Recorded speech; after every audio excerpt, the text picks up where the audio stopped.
she's going to keep this short as possible.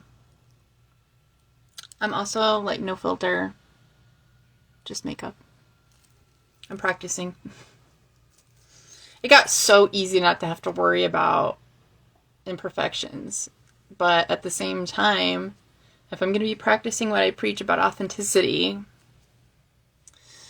a little pore, a little discoloration now and then, you know, it's not going to hurt anybody to see. I cupped myself the other day, and I did stuff you're not supposed to do while the cups are on, but I pushed the limits of my mobility, and because I know my own body and what I can get away with. This side didn't turn out so bruised. I have a stack of plates over there from my little nosh on fruit last night. Please forgive my mess behind me. I'll clean it up, but I wanted to get to this little segment of my day before I started to get to the cleaning part of my day. So I was sitting here just now. I meditate a little bit. There's a lot going on. But so I can't literally pick one topic. So I sat here and I meditated on what I should say.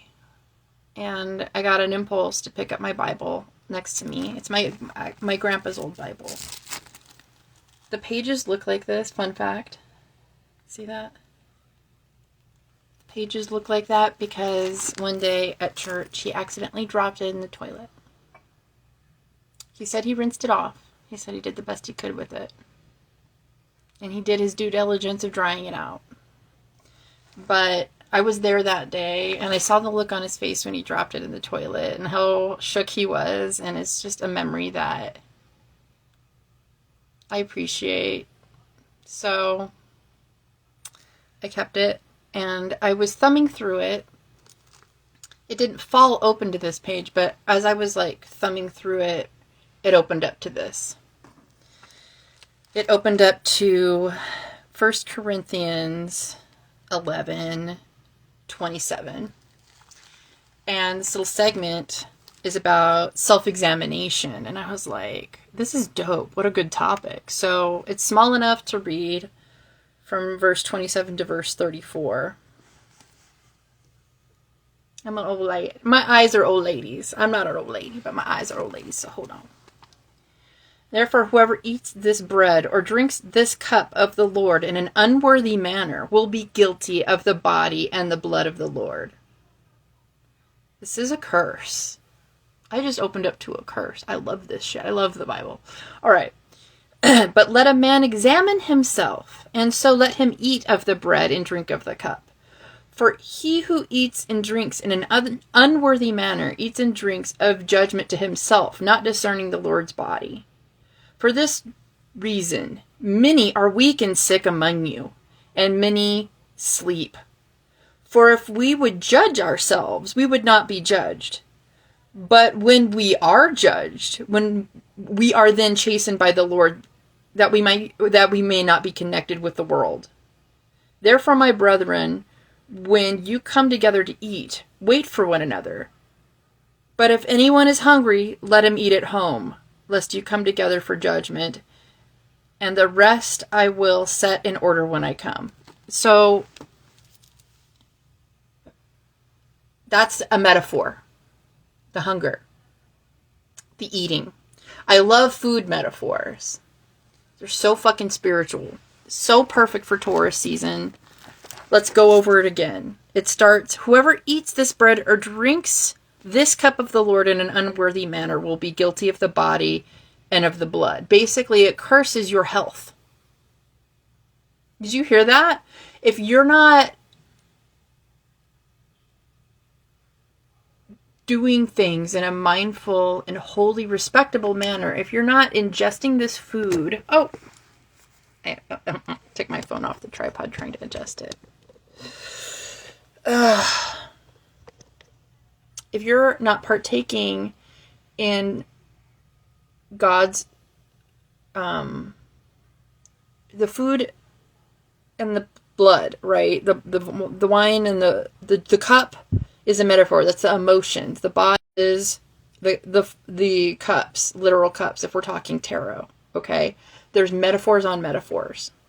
This is parables on parables. Okay? I love my parables. So you can see my eyes.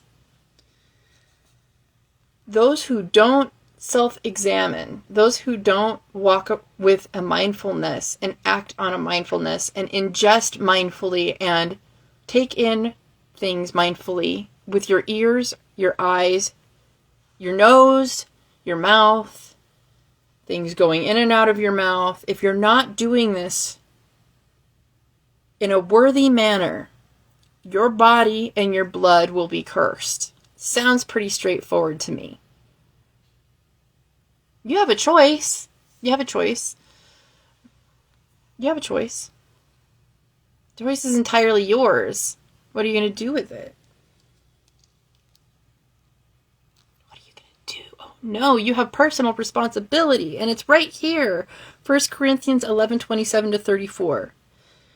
So if anybody's hungry, let him eat at home, lest you come together for judgment, and the rest I will set in order when I come. That's saying at home.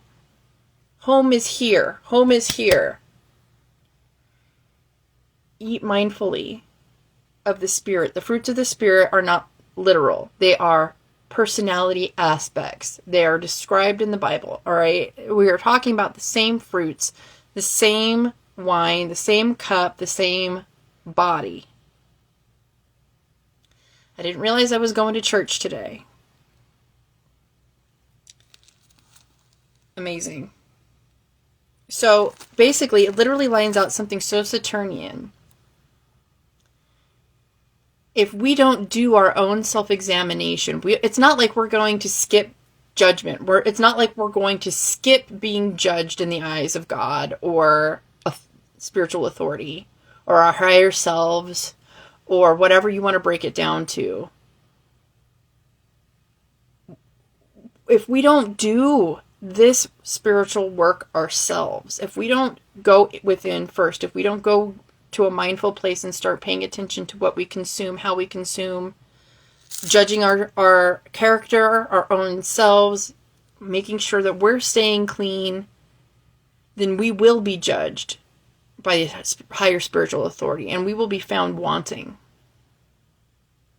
And we have metaphors on metaphors in the Bible about how being found wanting really does play out spiritually. So that's my topic of the day. Don't you love the sound of the pages?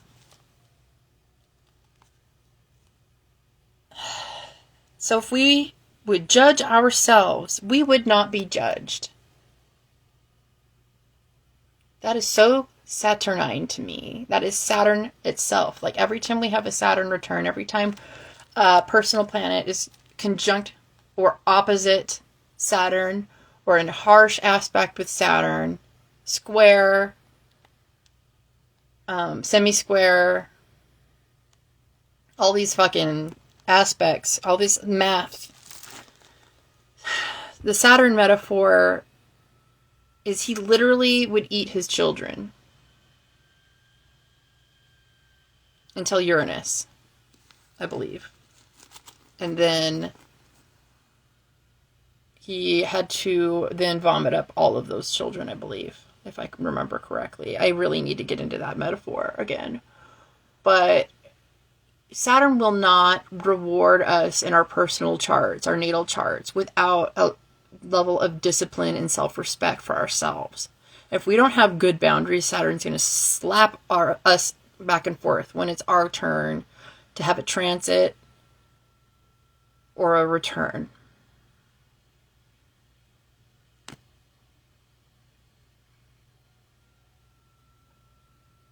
Self-examination will release us from and I'm not talking about the inner critic. I'm not talking about the one that says you're unworthy, the voice that says you're unworthy, the voice that says terrible things. I'm talking about making sure that you are always hitting your best, even if your best changes from day to day. Sometimes you feel better than others. Sometimes you're just down here and this is your best. Sometimes you're up here and this is your best. All right? Hope I'm making sense. I always wonder how people feel when I bust out the Bible, but it was just sitting here and it felt really appropriate. So that's my message of the day. I'm going to get to my tasks now. I'm going to get my nails done later, so I have to get everything done now. So, new nails later. I love you guys. Mwah. Take care of yourselves. I think it's Thursday. Pretty sure it's Thursday. Have a beautiful, thoughtful Thursday, guys. From the bottom of my heart, please do some self-examination, or you'll be found wanting some other way. The more you do to clean up your side of the street, the more you do to detox your soul and your body, and think of pure, holy things. That's why I love the sky. That's why I love to think about the stars and the birds and the animals. Like, these are holy, pure things. The more we think about those things, the more we become like them. The more peaceful we are on the inside, the more positive attraction we have. This is just the way it works. The more reprieve we get from the darkness of this world, from the more examination that we do of ourselves. It's literally right here. People want to use religion as a crutch because somebody's going to come save them. This literally said, God's going to be harsh if you're not doing your half of the work. Just saying. And those who lead others astray in his name are going to get tenfold the punishment that others would for being ignorant. I'm just saying, it's also in the Bible. Anyway, that's my rant for Thursday. Love you guys.